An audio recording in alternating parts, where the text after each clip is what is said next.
All right, ladies and gentlemen, welcome to episode 1 of the Chris Reid Show. This is a very, very big day. I have a very special guest for today's show. This is someone that we have a very interesting and long background, and we've had so many just real good conversations just in person that I'm like, we got to get this on camera. And yeah, I'm just excited to have him here. Wing, welcome to the show. Wing Choi, ladies and gentlemen. I will let you kind of introduce yourself just a little bit and kind of tell us about you, and then we'll get into it. I'm looking forward to it. So Wing Choi, one of Chris' many customers. I'm actually one of his first customers. And I know Chris for how long now? 3 years? Several years At least now. several years. Yeah. So I know you because I work out at the Ghost Gym here in Peoria. And I remember meeting you, because you work the front desk. And, whenever I come in, I got to scan my badge and, you say hello. And I remember from those conversations, you told me you were in the nutrition business. You were selling CBD product at the time, right? And we talked quite a bit. I remember during that time, and you were telling me that you were always traveling to do shows. Yeah. You were always just driving to different places. You have, weekends. I think one time you told me you went to Indianapolis. Yeah. It was like a 6-hour drive from Peoria. Yeah. Is that right? You are someone that has literally seen Ultra Health products grow from me at the front desk at the gym telling everyone I'm launching my own brand. That's right. To where it is now. We have such a massive following here locally, and it's only getting bigger. And but yeah, you mentioned something there. Not only were you one of my first customers, you were literally number one. You were number one. This was probably December 2023. That's right. I remember. And I remember you walked in. It was a Friday night, and you just handed me a $20 bill. That's and you were right, like, Chris, I want to be your first customer. That's right. And I remember that feeling. I was like, oh my gosh, this is absolutely, it was like the coolest thing, because I didn't even have products at that time. Like, I had nothing. I just had this idea and like this vision of building a brand. And there's something I want to ask you that I remember thinking this at the time, but it's just kind of always been on my mind, because I was just someone at the front desk, right? Like, for all you knew, and I knew we kind of knew each other by that time even then, but what did you see in me at that time that made you say, hey, like, I want to be his first customer, right? Because I remember you told me, you were like, can you imagine being Apple's first customer? I think you told me the story of how you missed out on buying one of the first iPhones. Sure. Is that correct? Exactly. So what did you see in me in 2023 that made you want to take that leap of faith and be our first customer? So let me be clear, right, Chris? I certainly don't, hand out $20 bills to everybody I see, right? And then at that time, I remember we know each other for, 6 months, 9 months. And I just remember you were always telling me, you always go to these shows selling products. And I just thought, man, this guy is a very hard worker. Not only you work at the gym, probably close to, a full-time job, right? And then on the weekends, when you find time, you want to start your own business. And at the time, you do own your own business, right? You were selling a different product, and you were just traveling all over the state, out of state, right, to promote your product. And then I remember when you told me that, hey, you want to get into the nutrition supplement business, the stuff that you're selling today. I thought that's really cool. And, you're not getting into a business where nobody knows the product. Like you mentioned Apple earlier, right?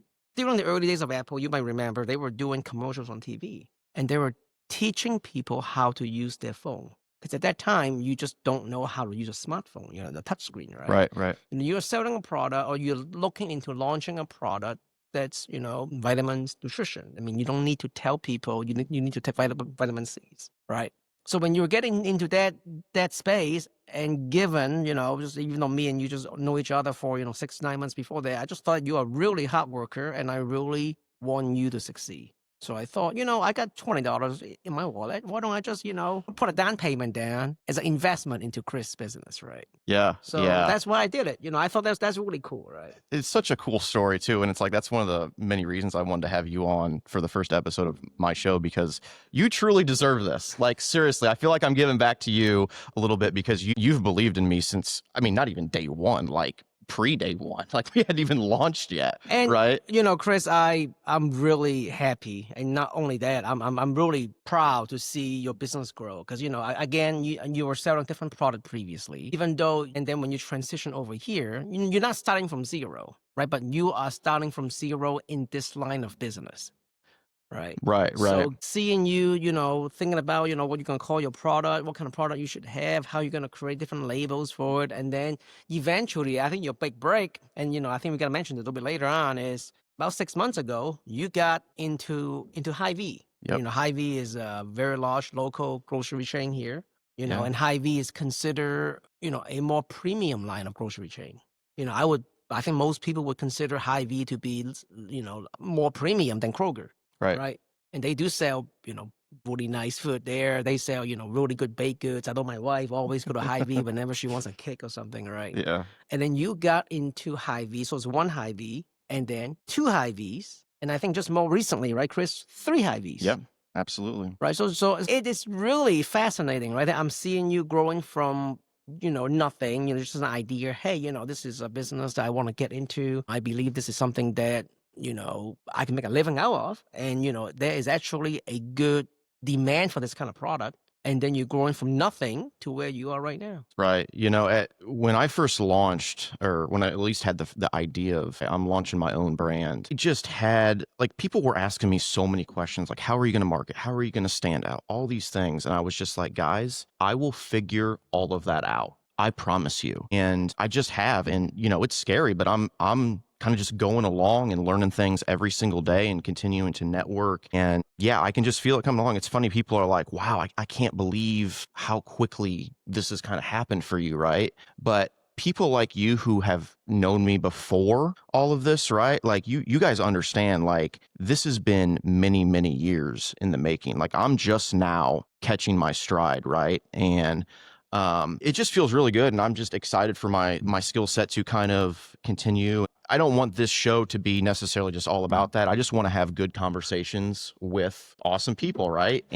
But kind of through the years, I've just met great people, and I know business is going to come up in this, and it's going to be a part of it for sure. But yeah, you mentioned something about Hy-Vee, and this date is like ingrained in my mind. January 18th was our official launch day at Hy-Vee, and when I knew we were going to be at that, you were literally the first person that I thought of that needed to be there, right? Because you were customer number one. And I remember like you walking down the hallway or kind of the space in Hy-Vee. And when I seen you, I went up, shook your hand. God, that day was packed. Like that, God, that was a good day. Yeah. When I'm telling my story, like years from now, I'm like, that day is just going to be like the turning point. I said it at the time and it really was. Things have not been the same since that day. But yeah, I shook your hand and I remember I said, Wing, remember when I told you I was launching my own supplement brand? Look how far we came. That was probably a year-ish from the date of me having the idea. And, but I know Josie, my business partner, interviewed you, kind of talked about, you being my first customer and kind of what you've seen in me. And I was so glad you were there. That was just a really cool experience. Just like you deserve to be here, you deserve to be there on that day. Well, thank you, and and I'm glad you got to meet Josie as well. She's amazing. She is someone people don't understand. Like she has been there. Literally, it's been me and her since day one building this. And I do remember that you mentioned to me when you first met her. Right. Yeah. Because when you first started your business, she wasn't there just yet. Right. She was there pretty early on. Right. But I remember for the first few months, right? It was just all Chris. Yeah, right? yeah. But yeah, I'm really fortunate to call her a co-founder in this with me because you go to our socials, you go to everything. The reason the brand has grown so much is really because of her. She's a marketing genius. Like she's probably 10 to 15 years. The way she sees the world, she's probably 10 to 15 years ahead on the marketing side. Like seriously. And what did you think of her when you met her? So I do think that she is really good at what she does. Yeah. Oh yeah. I think she has good intuition. Right, marketing sometimes is all about intuition. Right. I don't have much intuition. I think my wife has more intuition than myself, but I do think that she's really good at just understanding what the market needs. Right. And how she can create marketing material, right? That more specific to, what you guys are doing here. Right. Yeah, it's funny. I think as founders, I think a lot of times it's an ego thing, right? And we're like, oh, I've got to do everything myself. I have to have every skill set, right? But what she's good at, like, that's never going to be my skill set, right? Like sometimes we see things differently and that's okay, right? That helps the brand grow. So I think what you said there, let's stay on that for a little bit there, yeah. right? Because I echo that quite a bit, right? So I'm a manager at work. And there are many people who believe that, hey, as a manager, you know everything. But I think one important aspect that people don't always talk about is that most managers, including myself, at least perhaps the better managers, need to admit that they don't know everything. And I'm the first to tell the people that I oversee that don't come to me for an answer. I often do not have an answer. I think being a good manager, perhaps a good co-founder, is asking the right questions, leading people to the answer. I think that's probably more important to be a successful owner, right? Founder and manager, right? Just always find that, there's always this, misconception that, oh, my manager knows everything. If I have any questions, I go to my manager, he's going to give me the right answers. Right. And I think in most cases, that's really is not the case. Right. Right. So you, Chris, as a co-founder, asking the right questions and leading your team to finding the best answer, right, for your business. I think that's the most important.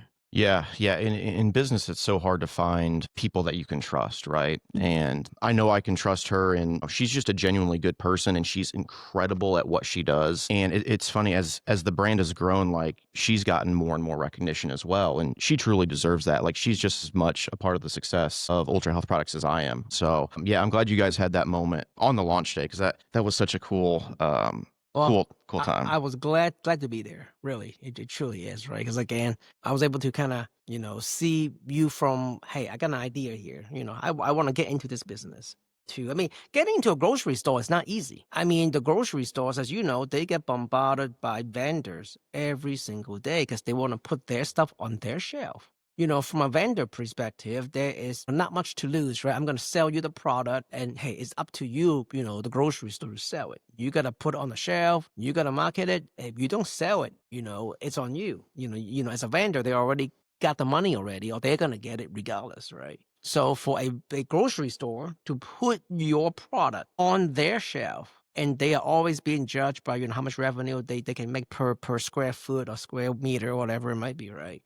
That is a stamp of approval to kind of where, how your business has grown already.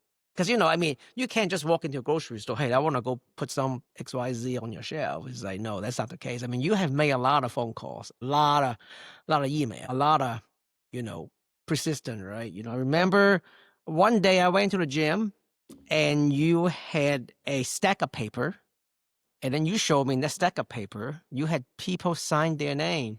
And I'm vouching for you and say, hey, I purchased stuff from Ultra Health Product. I'm going to put my name down here. And that was what you used to convince Hy-Vee, or at least their section manager, right? Right, Like, hey, right. this is a product that I would, I'm not just making stuff up here, right? I do have now hundreds of people that have bought from me, and you can give it a try. Yeah, I don't even really remember like how I got that idea about the petition. For those that don't know, when I was going through the process of getting into Hy-Vee, I thought it would be a cool idea to have a petition. So I just had everyone I know sign it, right? Like all the people that were already buying from me. I kind of thought it was a unique thing, right? And then I knew when I went in to talk to them, I could show them all the signatures, right? As kind of proof and validation, like, hey, these people want Ultra Health Products, in your store. And it's funny, the first time I walked into Hy-Vee, how nervous were you when you walk in there and trying to, you know what? Not really nervous. Not really nervous. You were prepared. This is kind of a deeper conversation, but I've gotten so many reps in the business world that I feel prepared for the moment, honestly. And I tell people now, the first time I walked into Hy-Vee, I walked in there like we were already a 7-figure brand in 100+ stores selling out daily. I don't know. People can call that delusional. Maybe, I don't know, but it's working. So, and I firmly believe in my products and in my product line. So yeah, that was, But it was like, Chris, it's also your experience, right? Yeah. Before, this is not, your first line of business. Right. Prior to this, you were traveling all over the state, Right. promoting your previous product. And there's a lot of skill sets that you learn. You learn how to talk to people. 100% right. You learn how to not be shy. Right. You know how to get your product staged. You need to be persistent. And sometimes people just walk away, and that's perfectly fine. Yeah. I've put the reps in, and it's you've like, done your time. Yeah, right. And, when you're early on, you're just kind of getting started and something happens, you kind of like freak out, you're like, oh my gosh, like how do I overcome this? But that just happens so many times that whenever a problem arises now, I'm just like, I'm gonna figure this That's out. right. I made a cool TikTok about this the other day, but it's so true. Like whenever I get frustrated or I feel like there's kind of a hiccup in business, I remind myself that I'm probably, and this is no joke, I'm probably 25 to 30 years away from being in my like business prime, right? And the speed at which things are happening now, I mean, it feels like just yesterday I was like, Wing, I'm launching my own brand, my own brand of supplements. And people were like, okay, good luck, Chris. A lot of people laughed, right? But yeah, I just feel like if I just keep putting myself out there, just keep networking, keep stacking skills and doing things over and over and over again, doors will just continue to open up. And Absolutely. that's exactly what's happening, right? Like, yeah, just things are happening so quickly now. And it's just crazy to think like, oh my gosh, where are things going to be a year from now, right? 10 years from now, 20 years from now. Chris, I do believe that. So first of all, I like to buy local, right? And I think many Americans do if given a choice. Many times you don't have a choice and you buy your store brand or national brand. And Chris, someday your brand can be a national brand, right? But I believe that many of your customers today, they're just sick and tired of buying a store brand from Walmart or from Kroger or some big, large, national brand that, I don't know how good their product is. Maybe they're great, maybe they're not, who knows? But the money just goes to some shareholder that, get on a, private jet or whatever, right? Right. They know when they buy from Chris, the money actually stays locally. The money is used to support a local business. And again, someday, I'm crossing my fingers here, Ultra Health product will be a national brand. Absolutely. Right? But for now, I believe one of your key success factor is because people trust you. They recognize this as a local brand and they would like to put their money where their mouth is, right? Literally. Right? So I think you have a lot to go for you. Even though this is a really crowded space, I believe you have discovered a niche and then you're using that to your advantage. I think that's really great. Yeah, it's funny. I think those are all the questions like when I first got started in this, when I decided to launch my own brand, those are all the questions I got, right? And as entrepreneurs, I think we need to realize and understand we don't have to have every single little thing figured out, right? As long as you keep going, the doors will be shown to you, right? That and right. I'm not necessarily trying to reinvent the supplement industry by any means, but I'm very, very confident that we can get even just a tiny percent of the supplement market, right? Billions and billions. Yeah. Like I look at this turmeric product and every day I'm like, this should be $1 billion gummy, right? Absolutely. Like this is the best tasting and the most effective turmeric product on the market. I firmly believe that. So yeah, I think people they let themselves get hung up on so many little things, right? And it's like, guys, and this is exactly what I said, just let me get my products and I will figure the rest out. Right. And that's exactly what's happened. And it's funny, I remember when I first made that decision, this was probably around the time you bought from me for the very first time. There was a guy that was like, what's going to make yours different? Like that's a crowded space, right? Tons of people try that and it doesn't work. And I literally looked him dead in the eyes and I was like, I'm selling them. Crazy story. That guy, once we got into the first high V, he actually came back around and he apologized to me. He's like, hey man, sorry to kind of be, hard on you a little bit. I didn't realize like you were that serious. I think he was just trying to pressure test. Right.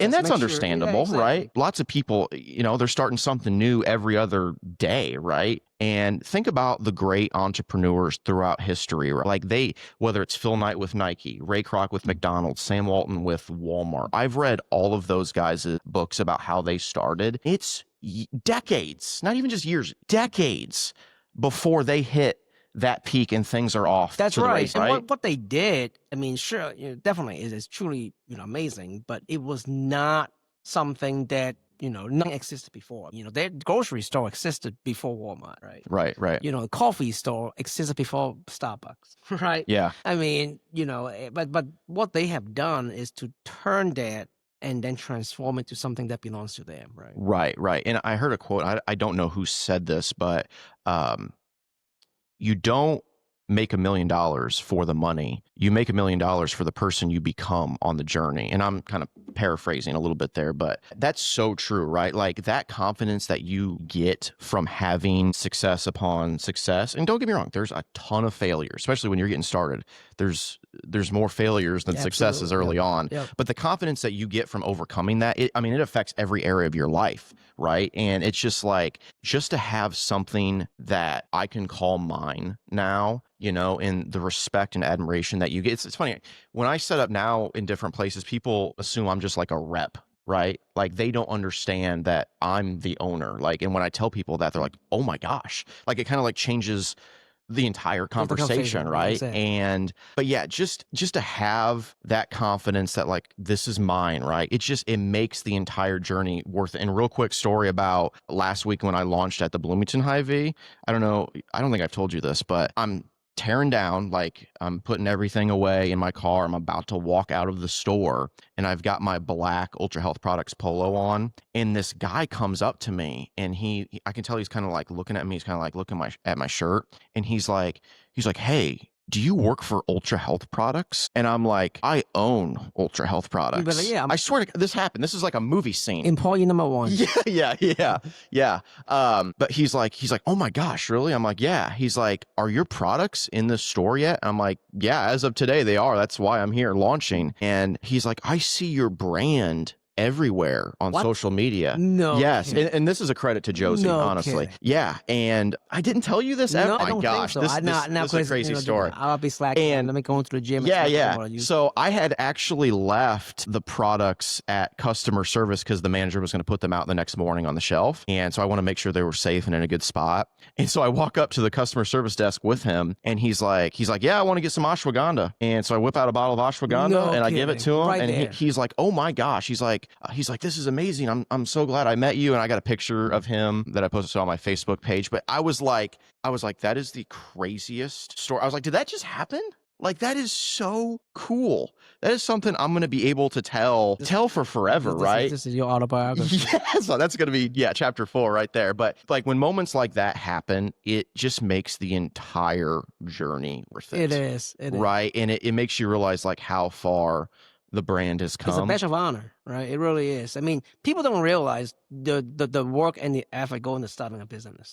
I mean, it's easy for you to go work for corporate America, get a cozy job in the office, like me, I guess, and health insurance and everything. But it takes a lot of risk to start your own business. And I always tell people, if you want to, obviously you can be any age if you want to start a business, but there's some point in your life, right, where I got a family. Yeah. Right? I have a wife, I have kids. I cannot take that risk anymore. If this is 20 years ago, I can. Yeah, it's so crazy you say that. Have you seen, there's kind of a viral video of a Jim Carrey interview from many years ago and he's talking about his dad. Okay. Have you ever seen this video? I don't think so. He talks about how his dad, when he was a kid, was a really good saxophone player. Okay. Like really good. And so his family was from Canada. And he said at that time, you basically had to move down to the States and kind of test your luck to be a good saxophone player, make a career out of it, right? And by that time, his dad, Jim was already around. He already had a family. And he says that his dad was just afraid of making that jump, to move down to the States and kind of pursue his dream, even though that's what he really wanted to do, right? And then Jim says his dad, so he took a job as an accountant, right? Like the safest job he could possibly think of. And just a few years later, his dad actually ended up getting fired from that accounting job. And I love how Jim says this, but he basically says, you can fail at what you don't love, right? So you might as well go for what you love. And that is so true. And it's like there is no safe route, That's right? Like if you take, I'm getting fired up now, but like if you take the safe route, at least from my perspective, I would look myself in the mirror every single day and be like, you're not doing what you're meant to do, right? You're just doing what society tells you. That's right. The people that know me, I literally refuse to live that life. Like I will not do it. I will fail a million times doing my own thing before I take the safe route. And I understand that not all people are built that way. Not all people can do that, right? Like to the average person, that's absolutely terrifying. And it is terrifying. But yeah, it's just like you can fail at what you don't love, so you might as well do what you love. That's right. I do believe that, like any jobs, you can be fired with reason or without reason, right? I mean, this is at will employment, right? As safe as you might believe some job might be, you go into work one day and your job is gone. Right. And I talk to people, I talk to people everywhere whether it's at the gym or just out and about they have very successful careers. They do. They make good money. They've got good benefits. They've worked their way up fill an X company ladder for a number of years. But I talk to them and I can tell they're not happy. Like I can just see it in their eyes. They're exhausted. Mhm. And I remember talking to this guy that has worked at a company for decades, and he's actually getting closer to retirement, but he's like, this is the middle of summer, and he's like, yeah, I got to ask my boss for time off. And I'm like, you have been working at X company for 30 plus years, and you have to ask a boss to live your life. I don't care how much money I'm making in that position. That is insane to me. And I don't know, maybe I'm the crazy one, but I just refuse to do that. So, well, there are many people that I know who just does not want to, work for somebody. Right. They want to start their own business. And, again, it's a badge of honor. There are many people that once they establish a business, they work there for a few years, and then they would just, sell it, whatever, and then they go start their own business because that's what they like to do. And, it's a bit of a, it's some people just enjoy that kind of things, right? It's like, hey, I want to start businesses. That's, what I enjoy. It's really to them. That is things that it's make them having fun. Right? Starting a business can be fun. Yeah, it absolutely can be. Yeah, it's funny. I was having a conversation with the owner of a very successful roofing company. He's a buddy of mine, and we were laughing so hard the other day because he was like, bro, I have no idea what I'm doing. And we laughed so hard because I was like, buddy, me neither. But you know what? Nobody has it figured out. No one knows all the answers. No one does. And we look up, we look up to these people thinking that they have every little answer. And it's like, well, obviously they can do it because they've just got everything figured out. It's like they didn't have it figured out now, and they certainly did not have it figured out when they got started. And let's just be clear. Even large companies, you think, large corporations, they know exactly what to do because they've been around for many years now. They have a lot of money, a lot of shareholders. I have worked for a few of those in the past, and you'd be surprised that even for large companies, they don't. Right. Yeah. But yeah, okay. So I want to talk about something. I feel like I've been talking forever about ultra health products, but so we've had so many interesting conversations because you have a normal job, correct? I do. But you also do something on the side that it's very interesting to me. And this is something that I've dabbled in for a little bit, but you trade stocks, correct? Is it safe to classify you as a day trader, or how would you describe yourself? I would not call myself a day trader. I'm a boring trader, right? When I buy and sell stock, I always believe investing is like watching paint dry. If it get too excited, it's probably not sustainable. Early on, when you start, buying, selling stock or crypto or whatever, you want to make a lot of money, and that's why people buy stock. When people buy stock, that's only one reason, is to make money. Right. That's the only reason, right? And when you're starting out, I start trading about buying and selling stock almost 30 years ago now. And of course, I want to make money, right? I was young, I want to get myself into a nice car and all that kind of things. But at some point in time, right, you realize that that is not sustainable in a sense that, yeah, you may make a winning trade, here and there, and maybe one year you do really well, but next year you don't, right? How are you going to be able to build on that success, year after year? Because, this is a marathon. It's not a sprint, right? You watch YouTube, it's, oh my God, someone, hit the jackpot, or they did an option trade or whatever it might be, turn $10,000 into $1 million. And then a year from now, they turn $1 million into nothing. I want to touch on something you just said. I don't know if you guys caught it or not. You have been trading for 30 years, right? That's right. 30 years. So when we talk about putting your reps in, you've done it. I've done it. So yeah, when I was in my, I guess, early 20s, and I was, like everyone else, trying to figure out what the heck I wanted to do, right? I think I've told you this before, but I actually dabbled in day trading and penny stocks, and I really enjoyed it. But it would be, and I was very into it for about 6 to 7 months, and I enjoyed it. But to me, when I say penny stocks, I mean like literally, Sure. like 2 cents or 10 cents. Micro caps, small companies. Yes. yes, but it was just so stressful, and I did make some good money, but I also lost quite a bit, and I was like, I cannot foresee myself doing this for, years or making a career out of it, right? But I know you take more of a long-term approach, and I love picking your brain about this stuff. So when you say you're a boring trader, how long are you holding stocks? What do you even invest in? Is it certain companies? Kind of touch on that a little bit. So I think the issue with trying to make money on stock market is that for every buyer, there's always a seller. Every time you go buy a stock, you think it's undervalued. That's always the other side of the trade. Someone is going to think that the stock is overvalued. They'll sell it to you. And the same thing the other side, when you're selling a stock, you think, oh my God, this is high. I got to sell it now to make some money. Someone on the other side think, this company is still undervalued. I'm going to buy from Chris, right? So you always got to have that thought in your head is, there is always two sides of the trade. And it's really hard to make money in that context because in that scenario, right, is a zero-sum game. Every time you make money, someone lost money. It's a zero-sum game. And now stock market does go up for reasons because we are always printing money. Our GDP is growing. So there are some reason that the stock market does go up over the long term. But in the short term, who knows who the winner is, right? I think we had a conversations maybe like 6 months ago, a year ago. I told you, hey, if you go back and look at, the Dow Jones Industrial Average, the 30 companies that were in the Dow Jones, let's just say 100 years ago, that's 50 years ago.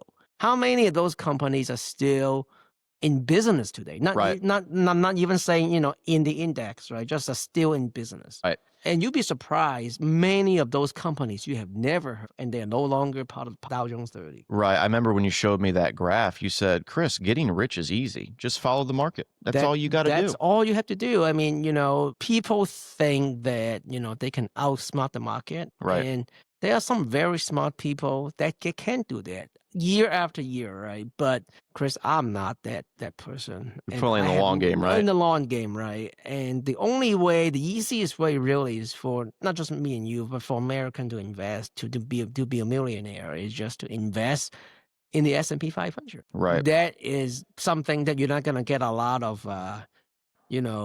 hits on YouTube or TikTok video, right? But because that's not exciting. People want to see, they have, 6, 9, computer monitors, I think I asked you that one day because my idea or my vision of a day trader is just that, right? Like waking up at 5 a.m, checking the markets, got your cup of coffee, your 9 different monitors, and you're like, Chris, I just do it from my phone. That's what you do on your phone. And, I don't even spend that much time on it. I mean, I certainly do look every day just to see what the market is. Right. I think, just to know, right? But I don't trade every day.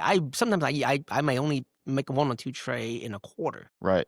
Because you don't need to, right? The market will take care of itself because we love to print money in this country. Yeah. Right. And I feel like when the average person thinks of trading stocks, they think of getting rich, investing some money and quadrupling your money, right? But you're playing the long game, and people don't want to do that. I know that's more of a general business principle, but you can apply it to anything, this includes. I mean, you can go to the gas station, right? You can buy a scratch-off ticket. Yep. And if, let's say you buy a scratch-off ticket and then you win $5,000. That's not skill, right? It's just luck. It really is, right? And I would say the same thing if you go buy penny stock or crypto or options, right? There are many things you can do, and then you make a great trade. It's probably no different than you buying a scratch-off ticket. Right. You happen to just get lucky. You are not good. Right. You just got lucky, Chris, right? I got a funny story about this. One of the first real day trades I ever did when I was 20 or 21. I mean, literally one of my first ones. I think I made $300 or $400. By the way, Chris, I have done that. So let me be clear, right? Done what? Day trade? Yes. Oh, okay. I mean, I have done that because when you are 18, 19-year-old, right? And when I started trading, it was during the dot-com bubble. Yeah. Millionaires were made. And it's like you talk on the TV, anything that is .com, right? The stock went from 1 to 100 in 6 months. Right. And, I mean, my family is pretty poor. And we don't have a lot of money. My parent does not have a lot of money at all. They were very poor, but when we first came to this country, and like any teenagers, I want to get rich. Right. I did do day trading. I did do those things, and like you said, sometimes you get lucky. Right.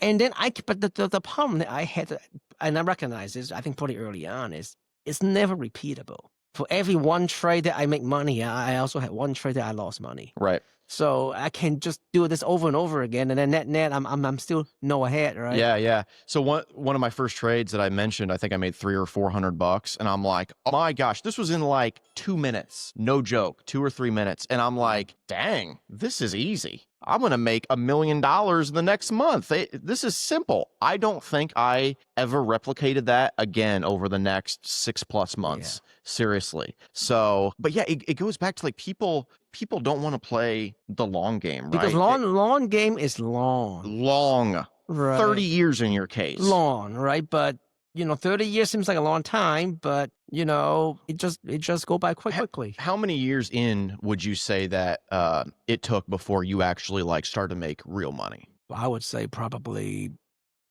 20 years. 20 years in. That's right. 20 years in, ladies and gentlemen. I'm able to have a more sustainable year after year, and it is repeatable. Right, right. That's always the key thing. Right. So at that 20-year mark, as you start to have some success, did your confidence like grow? Like, okay, I can keep doing this. Like I've put my reps in. It's kind of like me with Ultra Health products. I'm not 20 years in yet, but by golly, we're getting there. You can get more. You can kind of slowly, dial back a bit, right? Right, right. I think right now the first 100,000, it's very hard, right? Yeah. So, many Americans are just barely. Yeah. Things are getting just so expensive. Oh yeah. If you have $100,000 to invest, it's going to take a long time. Yeah. But I do believe once you hit that first $100,000, it's going to be a lot easier. You can slightly kind of dial back a bit, ease off the gas. But I always tell people, do everything you can, even if you have to eat, just basic stuff, and don't go out, have fun every weekend. Save your first $100,000. Because once you get to $100,000, go from 100 to the to $1 million. I think I told you this the other week that many people don't know that. I asked you, I think I text you, I said, hey, you know who Warren Buffett is? And, oh, yeah. And then you wrote back, yeah, of course I know Warren Buffett. And most people don't know this, but 99% of his wealth, 0.2%, I think, he made after he turned 60. Yep. Right? And you're like, oh my God. I mean, now I know Warren Buffett is a pretty old dude, but to think that 99.2% of your wealth you made after you turn 60 is pretty amazing, isn't it? Yeah, and especially in the business world we live in nowadays, we see these videos of, the 19-year-old in Miami that's making $3 million a month out of their, Shopify store, supposedly. That's right. And they're driving a Lambo and, living that life. And it's like a few people that might work for, but I think people see that and they lose kind of that mindset it takes to succeed long term, right? I mean, it literally takes years and decades of consistency to perfect your craft, right? I remember a quick story about my background. I remember the first event I ever did. This was 4 or 5 years ago now. I was absolutely terrified. I was like, oh my gosh, I have to try to sell to complete strangers. I mean, I was terrified, right? Nowadays, I've done so many events. I've gotten so many reps in perfecting my craft. That's right. That it's just another day at the office, right? And I just got to put in the work. But holy cow, I didn't realize you had been trading for 3 decades. Yeah. That's wild. But it just it takes time, and don't underestimate like small growth. Some people might think if I can get if this country, right, your standard of living go up 2% a year is so small, right? But if the standard of living in this country goes up 2% in one generation, your standard of living is gonna up 50%. Right. That is huge. Right? Making small money, it's okay. Your focus should always be making sure that is sustainable in the long term. It's not for you to make 300% one year and next year you lost 60%. It's how can I make 5% this year, 5% next year, 5% the following year? That's how I think that's most important. That's so true. I feel like people tell me now, and this is a pretty common saying, oh, just get 1% better. Or people tell me that, Chris, you're just getting 1% better every day and you're just stacking wins. That's 300% in a year. Honestly, Wing, I don't even feel like it's 1%. I feel like it's about 0.0001%. That's right. But the point is, you're making a little bit of progress, right? Every year, right? And then you just keep stacking those wins, and then everyone tells you, holy cow, you just kind of blew up so quickly. And it's like, no, you guys don't understand. Like, I've been putting my reps in for A long years. time, right? This is a long, That's long time in the making. So, but yeah, I think like as things kind of take off, I do, because what you do is so fascinating, and I do want it to be kind of a part of my overall kind of business resume, I guess you could say.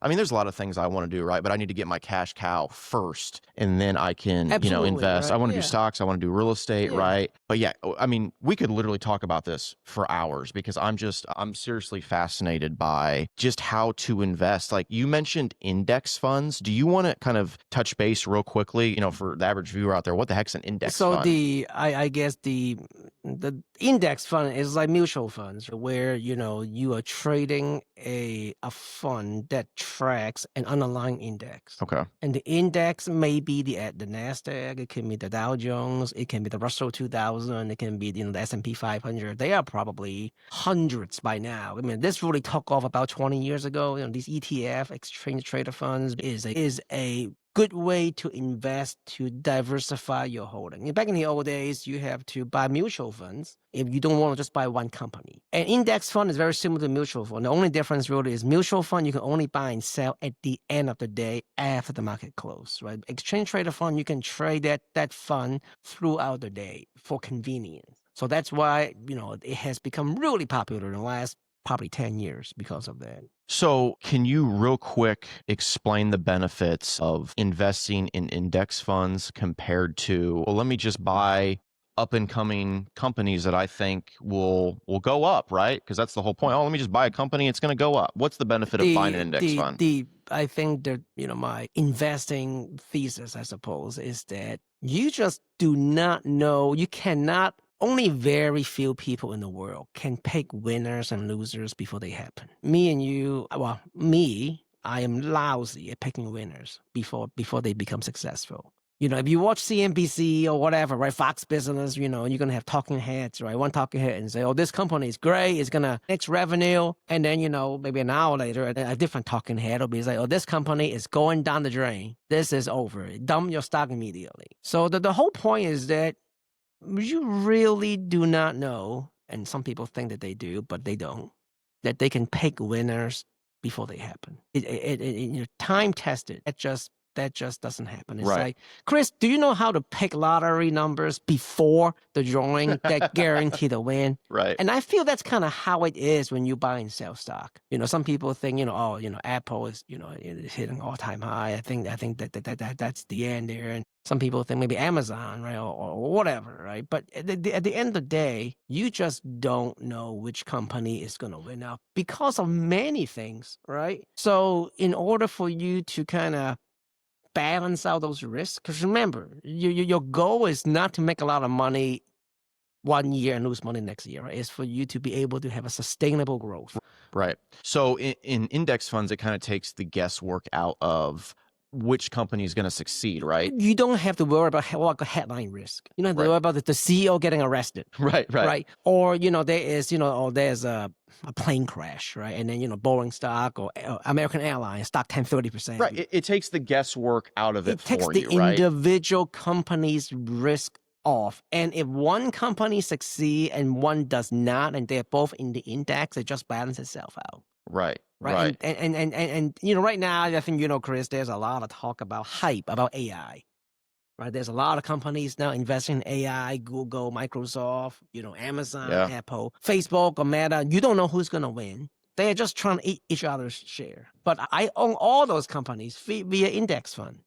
Right. So if Facebook goes out of business and Apple wins, don't matter to me. Right. Honestly, before I met you and we really started talking, I had never I shouldn't say I never heard the term index fund, but I didn't really know what it meant, honestly. And the way you explain it, I'm like, that makes such perfect sense, right? But I wouldn't say that's not a sexy long-term strategy, right? Like, it's so funny. Like you mentioned, like the talking heads on like Fox Business or whatever the channels are, and it's like no matter how many times they're wrong, they're still keeping their jobs, right? I mean, it's insane, but It feel like the weatherman, right? right. Tomorrow is not 90, it's 80, but it don't matter. The guy's gonna be back the next day forecasting again, right? Right. And and the reason why it's so hard for people to beat the index, and let's look at the S&P 500, right? Again, the S&P 500 might not be the right answer, but it's not the wrong answer. Right. You can put your life savings in the S&P 500,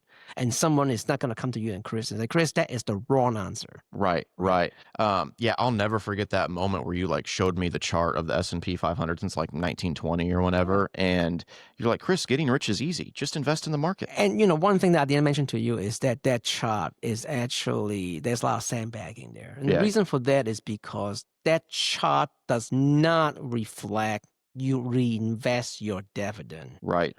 So if you are to reinvest all of your quarterly dividend that you get from the S&P 500, which, a little bit here and there, that is going to make that chart look like child play. If you go back to let's say 25, so exactly 100 years ago, and you look at the chart, it's like, oh my God, I went to the moon. If you reinvest every quarter, you get dividend, you just put that money back into, your S&P 500 investment, that chart is going to 3x. Right. That's how big of an impact it is. I seen a stat. I don't know if you're a sports guy or not, but I seen a stat the other day that blew my mind. So the Los Angeles Lakers just sold, I think they sold for 10 billion or so. And they were bought, I believe it was 1979 for like 50-ish million. So you think, wow, 50 million to however many billions, that's a great return on investment. But this stat said that is not even as good of a return as if you just would have invested that original 50 million in the S&P 500. And I'm like, oh my gosh. I mean, that's right. Warren Buffett's wealth is so high after 60. Right. Because of the compound. I mean, it's very hard for you to find an investment that can exceed the S&P 500 over a long period of time. Yeah. You can't do it with gold. Cannot do it with housing. Even, housing price has gone up quite a bit, right? Right. Is nothing compared to the S&P 500. Right. And and of course, there's a simple reason why, right? Because the S&P 500 is always consists of your most successful 500 companies in America. And you don't have to guess. Every single day, the index always rebalance. Right. So you always get, when you put money in, you're always putting money in at the most successful companies at that point in time. It always self-balance. So if Apple become more successful, Apple will become a larger percentage of S&P 500, and your holding will reflect it automatically. When Amazon, for example, let's just say this is 20 years ago, become more successful, right? The Amazon percentage in the S&P 500 grow. And by doing so, when you invest money in, when your holding reflect the fact that now you own more shares of the Amazon because of that. That's why it is almost by design, literally impossible for you to beat the S&P 500. In fact, years ago, I think Warren Buffett had a wager. I don't know if you heard the story before, but this is 20 years ago now. He was saying all these hedge funds are just basically scam. And he was betting someone over a 10-year period whether their hedge fund will beat the S&P 500. So there's a $1 million wager. The money goes to charity. Okay, so he bet somebody, and over that, at the end of that 10 year, they look at the return after you add in all the dividend, reinvesting, whatever. None of those hedge funds was able to beat the S&P 500. It's really so simple, and there's no 6 monitors. You just buy the S&P 500 and just sit there. So why do people just overcomplicate it? Like, why do people make it so I always tell people, I always tell people, Chris, if you would like to, take a small percentage, right, of your money to, have fun, right? Go buy scratch tickets, go invest in crypto, go do option trading, go do day trading. That's perfectly fine. Go do some sports gambling. That's becoming pretty popular. Oh, right? yeah. In recent years, right? And that's okay. I mean, if you would like to take a small percentage, say 5%, go have fun. And maybe you can, make a lot of money. That's perfectly fine. I'm not telling people to not have fun. So let me be clear, right? What I want to say is that that's good. Let's do that. Chris, tomorrow, go buy some scratch ticket. Go bet on the Lakers or whatever. That's no issue at all. But I believe your 95% focus should always be simply the S&P 500. Because, there's nothing out there that can beat that the long term. Nothing. Right. So For the average person wanting to get started, like what's a simple, easy first step they can do? I would just go open up a brokerage account. It could be through your Charles Schwab's or your Robinhood. It really doesn't matter. Nowadays they all have really good apps. And some of those even allow you to buy fractions of a share. If the index fund that tracks the S&P 500, if per share is very high, you can just invest $10 and you can just buy fractions of a share. They allow you to do that now, and you just build that over time. And the key is to play the long game and continue to educate yourself and realize, hey, I'm not going to invest this amount and in 2 days I'm going to be a millionaire. Right? Again, it's also dollar cost averaging, right? That's also really important because, not only I don't know which company is going to be succeed or fail, I also don't know, what time is good to buy the S&P 500. I don't know if the S&P 500 is going to crash 10% tomorrow. It very much can, right? I don't have the ability to forecast time or the company. I just know one thing. Over the long term, the stock will go up. And because we are printing money in this country, Chris, we're printing money like never been before. And if there is another major recession, we are just simply going to print more money. Right. Well, let's touch on that real quick because let's talk about the mindset. Because a couple months ago, I won't say the exact amount, but the markets were having a tough time. That was actually a great time for me. Yes, exactly. Dollar cost averaging, I actually bought quite a few more. Right. So you lost on paper, right? Yep. A significant amount of money. A lot of money. But you were so, I remember talking to you about this and just kind of being blown away about how chill you were about it.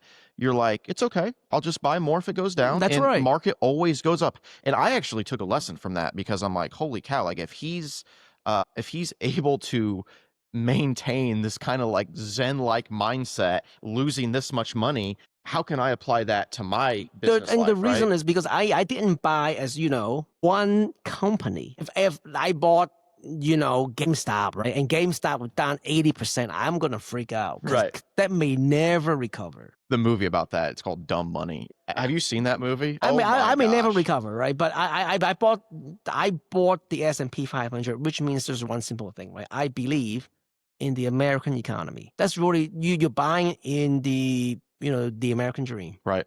And I have no doubt that, this country has the best people, best investment, best laws in the book.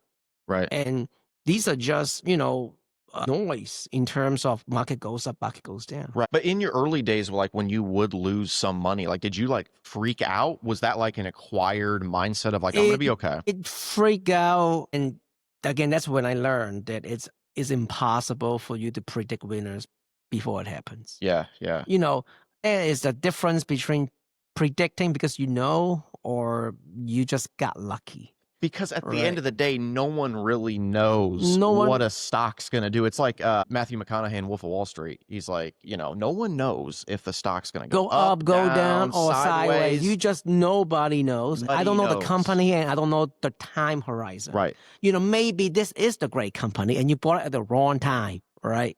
So that's why the only way for you to really kind of smooth that out is just a dollar cost average. So you will spread out your risk over a time period, and then you buy all the companies that are the most successful in this country. 500. Right. You don't have to guess what the most successful companies are. You buy the index by design will always balance that for you. Right? Yes. So over time, you just gain. That's why I say very early on in our chat here, investing and just watching paint dry.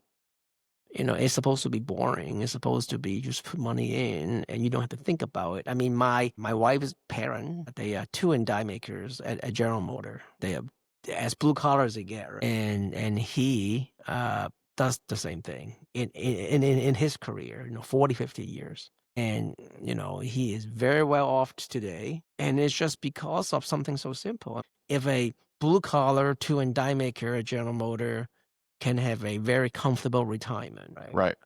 I think most people can.